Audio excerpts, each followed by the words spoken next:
Speaker UT Khader ಕ್ಷೇತ್ರದ ಭೂಮಾಫಿಯಾ story ಇದು. Asianet ಸುವರ್ಣ news ಬಯಲು ಮಾಡ್ತಾ ಇದೆ.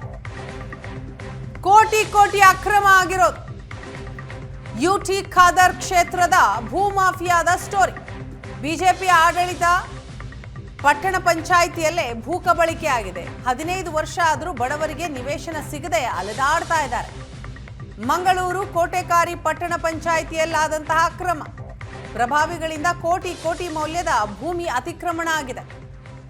ಬಡವರಿಗೆ ಸಿಗಬೇಕಾದಂತಹ ಜಾಗದಲ್ಲಿ ಪ್ರಭಾವಿ ಭೂಮಾಫಿಯಾ ಇದೆ. 5 ಕೋಟಿ ಮೌಲ್ಯದ 1.36 ಎಕರೆ ಜಾಗದಲ್ಲಿ ಅಕ್ರಮ ಮನೆ ನಿರ್ಮಾಣ ಆಗಿದೆ. ಪಂಚಾಯತ್ ಸೂಚನಾ ಫಲಕ ಹಾಕಿದ್ರೂ ಕೂಡ ಕಟ್ಟಡ ತಲೆ ಎತ್ತಿದೆ. ವಸತಿ ಯೋಜನೆಯ ಅಡಿ ಭೂಮಿಗೆ ಬಡವರಿಂದ ಅರ್ಜಿ ಸಲ್ಲಿಕೆ ಮಾಡಲಾಗಿದೆ. 15 ವರ್ಷದಿಂದ 1200 ಬಡವರ ಅರ್ಜಿ. ಆ ಅರ್ಜಿಗಳಿಗೆ ಭೂಮಿ ಮಾತ್ರ ಸಿಕ್ಕಿಲ್ಲ. ಪಟ್ಟಣ ಪಂಚಾಯಿತಿ ಜಾಗದಲ್ಲಿ ನಿರ್ಮಾಣಗೊಂಡಂತಹ ಮನೆಗಳು ಬಿಜೆಪಿ ಆಡಳಿತ ಪಾಲಿಕೆಯಲ್ಲಿ ಅಧಿಕಾರಿಗಳು ಮಾತೇ ಕೇಳ್ತಾ ಇಲ್ಲ. ಕಟ್ಟಡ ತೆರವಿಗೆ ನಿರ್ಣಯ ತೆಗೆದುಕೊಂಡ್ರು. ಪಟ್ಟಣ ಪಂಚಾಯಿತಿ ಆಡಳಿತ ಮಾತ್ರ ಸೈಲೆಂಟ್ ಆಗಿದೆ.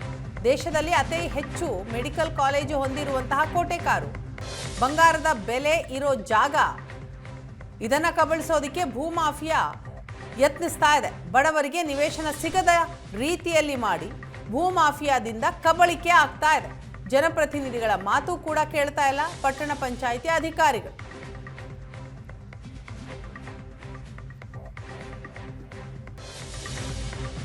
ಕೋಟೆಕಾರಿನಲ್ಲಿ ಬಡವರಿಗೆ 15 ವರ್ಷದಿಂದ ನಿವೇಶನ ಕೊಡ್ತಿಲ್ಲ. ಪಟ್ಟಣ ಪಂಚಾಯಿತಿ ಸದಸ್ಯ ಸುಜಿತ್ ಮಾಡೂರು ಹೇಳಿಕೆ ಕೊಟ್ಟಿದ್ದಾರೆ. ಪಟ್ಟಣ ಪಂಚಾಯಿತಿಗೆ 1200ಕ್ಕೂ ಅಧಿಕ ಬಡವರಿಂದ ನಿವೇಶನಕ್ಕಾಗಿ ಅರ್ಜಿ ಹಾಕಲಾಗಿದೆ. ಅರ್ಜಿ ಕರೆಯೋದು ಬಿಟ್ರೆ ಯಾರಿಗೂ ಕೂಡ ಮನೆ ಕೊಟ್ಟಿಲ್ಲ. ಸಂಬಂಧಪಟ್ಟ ಅಧಿಕಾರಿಗಳಿಗೆ ಪತ್ರ ಬರೆದ್ರು, ಯಾರು ಕ್ಯಾರೆ ಅಂತಿಲ್ಲ. ನಿವೇಶನ ಬಡವರಿಗೆ ಕೊಡದೇ ಇದ್ರೆ ಹೋರಾಟದ ಎಚ್ಚರಿಕೆ ಕೂಡ ಕೊಟ್ಟಿದ್ದಾರೆ. ಪ್ರತಿ ವರ್ಷ AC ಆಫೀಸಲ್ಲಿ ನಮಗೆ ಉಳಿಕೆ ಅಂತೇಳಿ ಒಂದು ಪಟ್ಟಿ ಸಿಗ್ತದೆ. ಆ ಪ್ರಕಾರ ನಮಗೆ ಅದರಲ್ಲಿ ಸರ್ವೆ ನಂಬರ್ ಪ್ರಕಾರ ಎಷ್ಟೆಷ್ಟು ಸರ್ಕಾರಿ ಜಾಗ ಇದೆ ಅಂತೇಳಿ ಅದರದ್ದು ಕೂಡ ದಾಖಲೆ ಇದೆ. ಆ ದಾಖಲೆ ಕಾಪಿಯನ್ನು ಕೂಡ ನಾನು ನಿಮಗೆ ಕೊಡ್ತೇನೆ. ಅದ ನಂತರ ಪುನಃ ಈಗ ಕೂಡ ಅರ್ಜಿಯನ್ನು ಕರೆದಿದ್ದಾರೆ. ನಮಗೆ ಯಾರಿಗೆ ವಸತಿ ರೈತರಿದ್ದಾರೆ ಅವರಿಗೆ ನಾವು ವಸತಿ ಕೊಡ್ತೇವೆ ಅಂತೇಳಿ ಅರ್ಜಿ.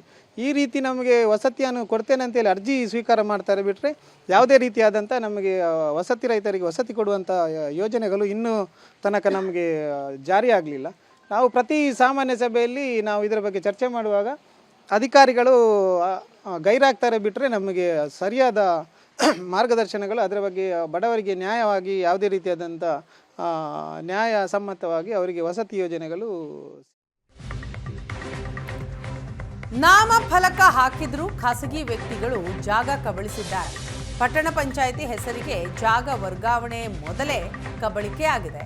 ಏಷ್ಯಾನೆಟ್ ಸುವರ್ಣ ನ್ಯೂಸ್ಗೆ ಪಟ್ಟಣ ಪಂಚಾಯಿತಿ ಅಧ್ಯಕ್ಷೆ ದಿವ್ಯಾ ಶೆಟ್ಟಿ ಸ್ಪಷ್ಟನೆ ಕೊಟ್ಟಿದ್ದಾರೆ. ಅನಧಿಕೃತವಾಗಿ ಶೆಡ್ಗಳ ರೀತಿಯಲ್ಲೇ ನಿರ್ಮಿಸಿ ಕಟ್ಕೊಂಡಿದ್ದಾರೆ. ಸಿಸಿ ಕ್ಯಾಮೆರಾ ಹಾಕಿದ್ರು ನಮಗೆ ತುಂಬಾ ತೊಂದರೆ ಕೊಟ್ಟಿದ್ದಾರೆ. ಬಡವರಿಗೆ ಮನೆ ಕೊಡ್ತೇವೆ ಅಂತ ಕೋಟೆಕಾರು ಪಟ್ಟಣ ಪಂಚಾಯಿತಿ ಅಧ್ಯಕ್ಷೆ ಹೇಳಿದ್ದಾರೆ.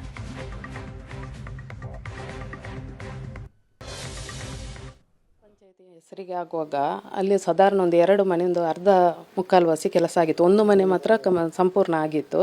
ಮತ್ತು ಉಳಿದ ಸಣ್ಣ ಸಣ್ಣ ಶೆಡ್ಗಳನ್ನು ರಾತ್ರಿ ವೇಳೆ ಅವರು ನಮಗೆ ಗೊತ್ತಿಲ್ಲದ ಹಾಗೇನೆ ಮಾಡಿಕೊಂಡು ಹೋಗಿದ್ದಾರೆ. ಅಂದರೆ ಒಂದೇ ದಿನದಲ್ಲಿ ಆದಂತಹ ಕೆಲಸ ಅದು. ಈ ಅನಧಿಕೃತ ಕಟ್ಟಡವನ್ನು ನಾವು ಪಟ್ಟಣ ಪಂಚಾಯತಿಗೆ ಅದು ಜಾಗ 2.60 ಸೆನ್ಸ್ ಒಟ್ಟು ಸರ್ವೆ ನಂಬರಲ್ಲಿ ಜಾಗ ಇತ್ತು. ಅದರಲ್ಲಿ 1.35 ಸೆನ್ಸ್ ನಮ್ಮ ಪಟ್ಟಣ ಪಂಚಾಯತಿನ ಹೆಸರಿಗೆ ಆಗಿದೆ. ತದನಂತರ ನಾವು ಅದನ್ನು ಬೇಲಿ ಹಾಕಿದೆವು, CC ಕ್ಯಾಮರಾ ಹಾಕಿದೆವು, ಮತ್ತು ನಾಮಫಲಕ ಎಲ್ಲ ಹಾಕಿ ಇದು ನಮ್ಮ ಜಾಗ ಅಂತ ಹೇಳಿ ನಾಮಫಲಕ ಹಾಕಿದೆವು. ಅದಕ್ಕೆ ಕೂಡ ಅವರು ತುಂಬ ಉಪದ್ರ ಮಾಡಿದರು. CC ಕ್ಯಾಮರಾವನ್ನು ತಿರುಗಿಸಲಿಕ್ಕೆ ನೋಡಿದರು, ನಾಮಫಲಕ.